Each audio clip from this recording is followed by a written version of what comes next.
Hey everyone, my name's Andrew, and you're listening to the Culips English podcast. It's great to be back here with you guys. Thanks for pressing play on this episode and joining me for another exciting English study session. If you're new to Culips, welcome to the podcast. Here at Culips, we make fun and interesting audio lessons for intermediate and advanced English learners that are designed to teach you natural English and to help you reach your English fluency goals. I'm an English teacher from Canada, but I've been living in South Korea for the better part of a decade. And recently, at the start of each new week, I've been releasing a short bonus episode here on Culips. And in these episodes, I tell you guys about what's new with me, and I also teach you a useful English expression that will help build your English speaking, listening, and communication skills. There's a transcript for this episode, and it's completely free for everyone. It can be downloaded from our website, which, by the way, is culips.com, Culips.com. And the transcript comes in two different formats. There's a PDF file that you can download and print off if you'd like, but there's also a digital version as well. And we recommend the digital transcript for if you're studying with your phone or computer or maybe even a tablet. A quick announcement for everyone before we get into things here today, and that is on June 28th, this upcoming week on June 28th, I'm going to be live streaming. So if you're not sure what live streaming is all about, let me quickly explain it. Really, I just hop behind the video camera and voila, through the magic powers of the internet, I can broadcast myself to anyone who tunes in to the stream. So it's awesome because it's a really nice way for me to interact with you guys, the listeners, and we can communicate with each other in real time through the chat, practice English together, and just hang out. So as I mentioned, it's happening on Tuesday, June 28th at 7:30 p.m. Korean Standard Time. And we do these live streams as a special bonus for our Culips members, just so we can spend time with all of our fantastic members and that community, but also show our appreciation to our members and everyone who supports us by signing up and joining Culips. So I hope that all Culips members can join me on the 28th. And if you're not a Culips member yet, but you would like to join us for the live stream and get an invitation to it, then you can find all the information about how to sign up and join Culips by visiting our website, which once again is Culips.com. So guys, how was your week last week? Mine was pretty jam-packed as usual. The rainy season, the monsoon season here in South Korea has officially begun. Last week on Thursday, it rained so hard. I thought my street was going to be washed away. There was like a river of water rushing down my street. I'm exaggerating a little bit. It's not like a full-blown river, but there was a lot of water on Thursday. A lot of water fell from the sky and it was wet everywhere. It just rained torrentially all day long. Rained torrentially, rained very hard. Now, in my home country in Canada, we don't really get strong summer rains like this. I know many countries do, but in Canada, we don't. So I always enjoy a super rainy day here in the summer. I love opening the window and hearing the strong sound of the rain falling. It's just so relaxing. I spent some time reading a novel and sipping on a glass of iced coffee, so it was a perfect way to spend a rainy day. What's not the perfect way to spend a rainy day, though, is taking your dog for a walk on a rainy day. Regular listeners of Culips will know that my wife and I have a dog named Pinky, who we adopted around a year and a half ago. He's an old dog, about 15 years old, And since we live in an apartment and have no backyard, we have to take Pinky out around 4 times a day to get some exercise, get some fresh air, and of course, to do his business. Do your business. Have you heard that expression before, to do your business? It's like a polite expression that simply means to go to the bathroom. Now, thankfully, when it's really rainy outside or really cold outside, Pinky usually sleeps almost all day long. I'm not sure exactly why he does this. It's probably some kind of instinctual reaction he has to the bad weather. I think something tells him that it's best just to hunker down inside where it's dry and safe. So he slept pretty much the whole day on Thursday, and finally, around 6 p.m., he woke up. He slept all day until like 6 p.m. And then he woke up, and thankfully it was perfect timing because at that moment, the rain had let up a little bit. To let up, the rain had let up a little bit. L-E-T, let up. So let up is a great phrasal verb to know, and it means to slow down or stop.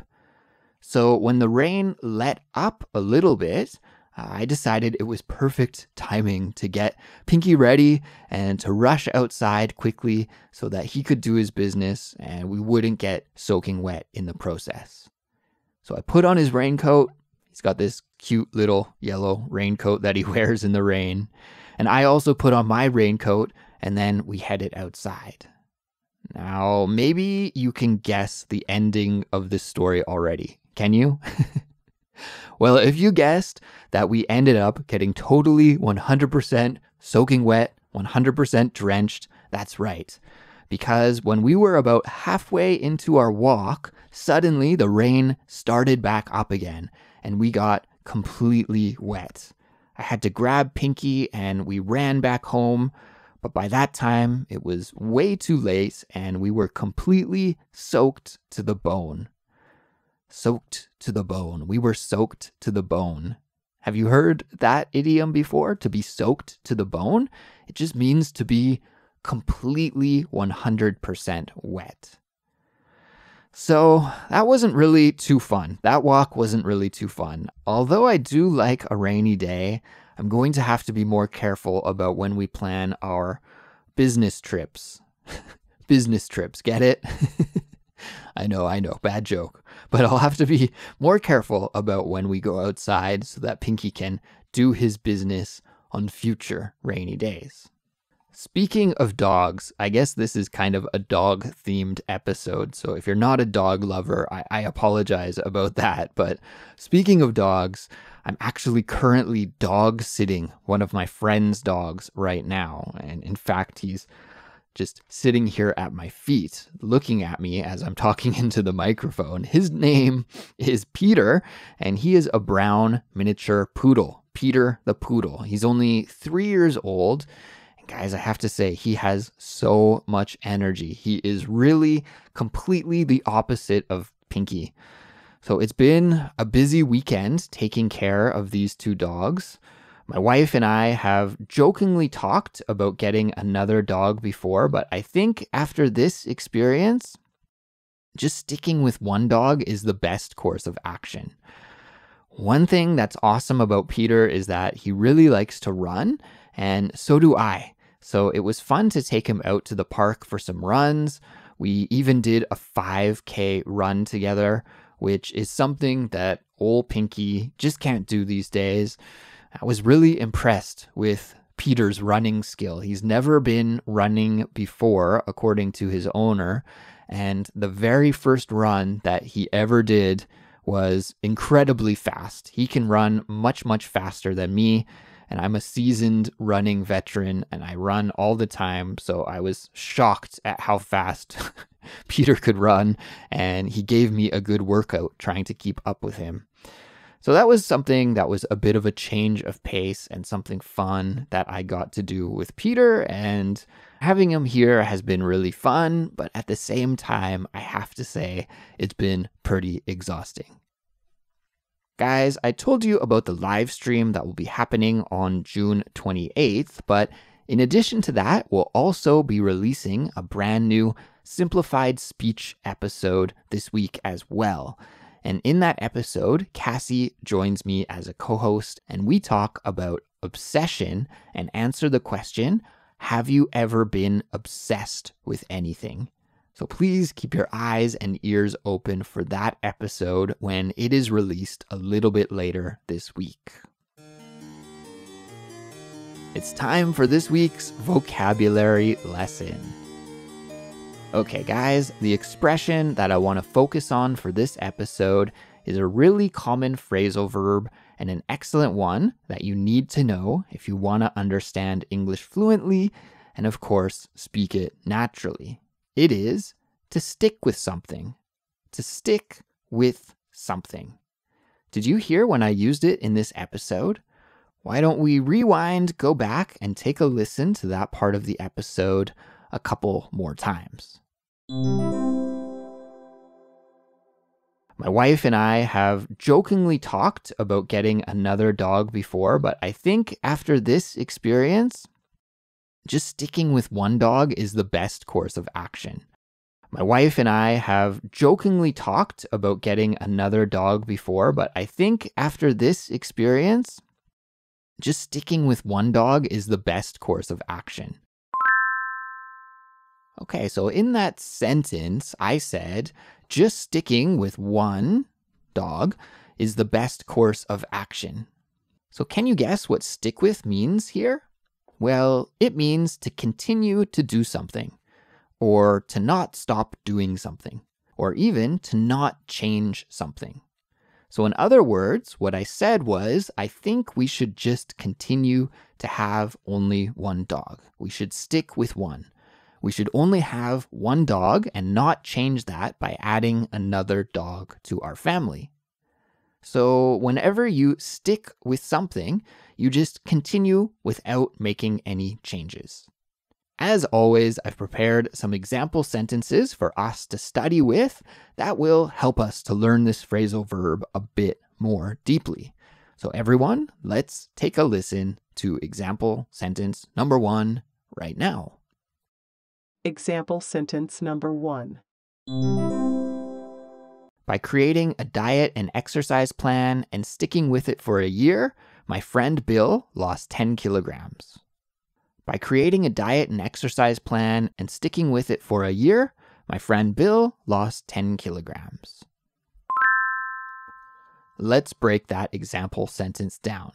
So in that example, we heard about a guy named Bill who was able to lose 10 kilograms by creating a diet and exercise plan and sticking with it for a year. So that means he continued following the plan for a year. He didn't break the diet plan. He didn't break the exercise plan. He just continued with it. He stuck with it. And eventually he was successful at losing some weight. Example sentence number 2. If you want to learn English fluently, you need to stick with it. If you want to learn English fluently, you need to stick with it. Let's break that example sentence down. If you want to learn English fluently, you need to study regularly, right? You need to continuously study, to spend time with English, to practice, all of these things that you guys know so well. It's all part of the learning process, right? You need to stick with it. You need to continue without quitting, without stopping, and that's how you can find success in English learning and in pretty much any skill that you might want to learn. Example sentence number 3. When my phone contract is finished, I don't think I'll stick with the same telecom company. I think I can get a better deal elsewhere. When my phone contract is finished, I don't think I'll stick with the same telecom company. I think I can get a better deal elsewhere. Let's break this example sentence down. So the speaker said, I don't think I'll stick with my same telecom company. So this guy has an idea to change from one telecom company, from one phone provider to a different one when his current contract is finished. I don't know about where you live, but in my home country, Canada, and where I'm living now in South Korea, it's really, really common to have a contract for your phone and your talk time and your messaging and your data. Usually contracts are 2 years, and then after, when that contract is finished, you can re-sign and continue, or you could change telecom companies, also known as phone providers, and maybe switch to a different provider, get a different service, and sometimes by doing that, you can save some money. So I guess that's what the speaker of that example sentence is hoping to do. All right, everyone, that is it for this episode. Guys, thanks as always for listening. I really appreciate it. And great job at getting some English practice in today. It's a fantastic way to start your week with a little dose here of English study. If you like Culips, we'd really appreciate your support. And you can support us by following us on social media, by telling your friends who are learning English to check Culips out, or even by signing up and becoming a Culips member. And of course, for all the details about that, just visit culips.com. That's a wrap for today, everyone. Hope you have a great week. Take care, and I'll talk to you next time. Bye-bye.